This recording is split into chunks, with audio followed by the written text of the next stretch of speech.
Hello, welcome back everyone. Just going to have a quick look at some of these coins basically. All I'm going to look at is Matic and obviously Bitcoin, so it's mainly about Matic really. So there's been a lot of altcoins sort of making decent breakouts today. Some of the smaller cap coins specifically. And I was kicking myself really because BAT was one of them. BAT did a 25% today, and I've been eyeing that up just these last few days. Just I don't have the time to look at the charts like I usually do, so I missed out on that one. So one chart I generally always turn to is Matic. I always like looking at the Matic chart because we know what Matic likes to do, and there's every chance that it'll do something like that again in the future. We just got to find out when and it's actually going to do that. Looking at it now, what I'm going to say is this all is hanging in the balance of Bitcoin. So Bitcoin is a few days away from halving, so we're the 8th now. Halving's going to take place roughly around the 12th. So all I'm saying is this analysis could be completely void if for whatever reason Bitcoin dumps, and it can dump at any minute. So we're having a look at this, and I know it sounds silly that it's going to dump just before the halving, but it could quite easily just do that. I know that most of this is FOMO, a long drawn out FOMO basically in anticipation for the halving. You basically could say that this entire recovery of all the crypto market has been priced in due to the Bitcoin halving. So the recovery, the dramatic recovery that they've all had, probably wouldn't have happened if there wasn't a halving literally right around the corner. So the coronavirus has destroyed economies around the world, wrecked them. Every single one. Very few have been able to stay afloat. Companies closing down, everyone's unemployed. You know, the economies and everything, traditional markets just got wrecked, and crypto got wrecked too. But this recovery, I'm pretty sure, is because of this halving event. If there wasn't a halving, yep, there would have been a bounce, just like there has been with traditional markets, but it wouldn't have been like this. I mean, this is unbelievable. But then again, at the same time, you know, it's Bitcoin, so a lot of people say that this is what Bitcoin's designed for. Personally, I don't think it was designed for this. It was designed for something else, and people like to read too much into Bitcoin. I don't think it was designed to be a safe haven for anything. It was designed in a sense to be a replacement for something, not a safe haven.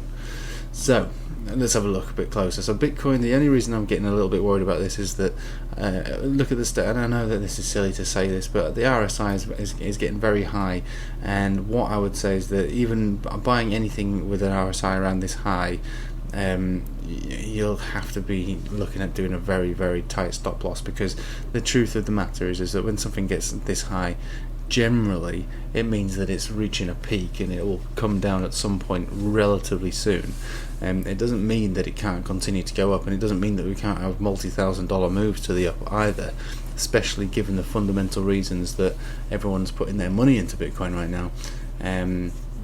You know, the RSI can be as high as it likes really until the halving takes place. We're not looking for any kind of peak right now. We've got every chance that it's going to keep going up until that day, but there could be pullbacks. I'm talking $500, maybe $1,000 pullbacks. You know, worst case scenario. I doubt we'll see any larger pullbacks than that until the day of the halving, where we will have a massive FOMO peak, and then we will come back down, and then the RSI is really going to be punishing a lot of people, because historically when you get RSI this high, it has to come back down. And I mean look at these. I mean this is where we had a big pump. I mean this I mean it doesn't look much when you look at it on the chart, but from where it came from, back here, when we had a giant RSI pump up here, that did a 27, which isn't bad. 27.31, and then if we were to measure that from top to bottom, it came back down again to only 11%. But I mean that was high, but that was because there was pretty much nothing going on before that, and then it just rocketed up.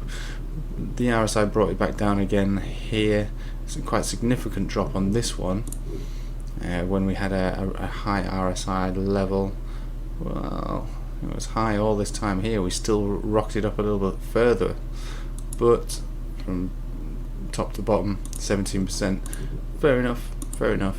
There's still plenty more to go, as you can see, thousands and thousands of dollar moves. Then when we did really get our spike and our peak here, you could measure this downtrend all the way down to 6,600, where it technically did bottom at that point, and that was a 53% move to the down. So I'm just saying to you, really, you know, you just got to be careful. Anyway, you've heard me rabbit on, and that's my warning. I'm not a financial advisor. This isn't financial advice. But the reason I talk about this is because the RSI is very high on the daily.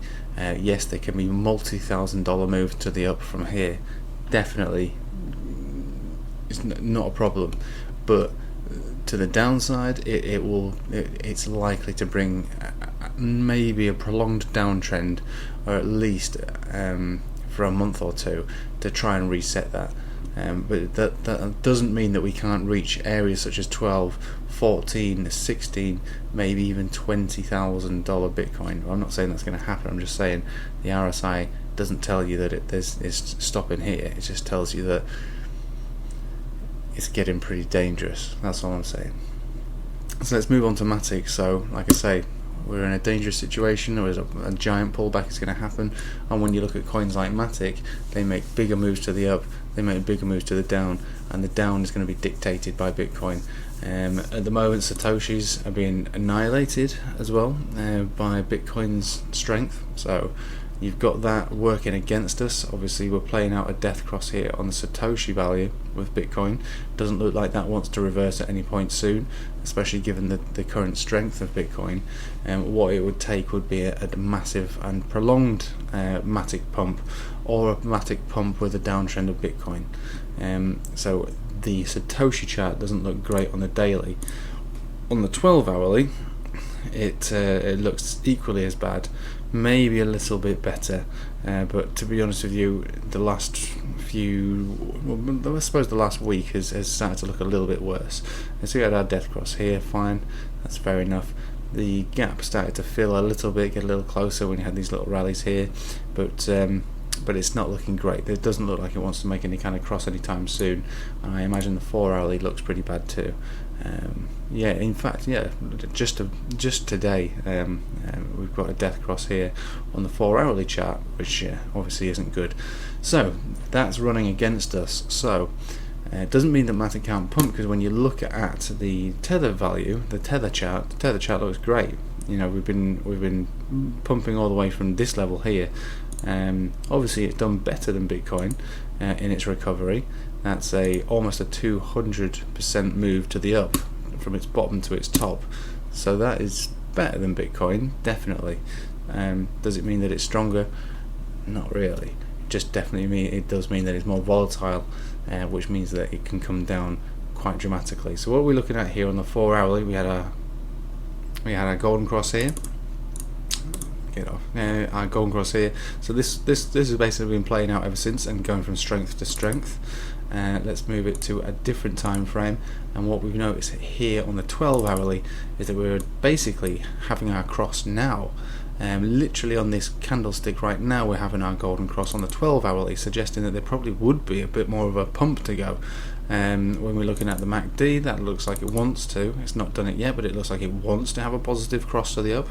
Plus, we're in bullish territory, and the RSI is high, but it's still, you know, it's not in the danger zone quite yet. So to me, it does look like it wants to have a pump. If Bitcoin was to stay where it is now, or maybe go a little bit higher, if it was to come down, it'll bring everything down with it. Matic will come down dramatically, because it just amplifies every move that Bitcoin does. So the chart in itself, and you look at the chart, and the chart looks good, it looks constructive, it looks great. It looks like a lot of cryptocurrency coins, they all look kind of the same. But this one is playing out a golden cross as we speak on the 12-hourly, plus a cross on the MACD in a positive area. The volume's actually okay. It's not too bad. It's okay. It's tailing off a little bit, but it's still pretty good. I would maybe, and like I say, I'm not a financial advisor. This isn't financial advice. I would maybe think about going on a bit of a long journey with Matic. We go to the daily chart on the tether value, obviously. RSI is looking quite in the danger zone here, ever so slightly. MACD is still looking quite bullish. We've got a little area up here to reach to, which is up to 1.9 cent. When you go to a weekly, what do we see? We have bounced here on the green 50 exponential on the weekly, and that's around 1.58 cent. So if there were to be a pullback, I would like to see a pullback bring us down to that level, and then if we were to be lucky enough, we could sail it all the way up to the top of the Bollinger Band around about 2.3 cent or so. Anyway, I'm going to leave it with you there because it's quite late and I think I can hear my little daughter getting up, so I've got to go. Anyway, take it easy. Thanks for watching. See you later.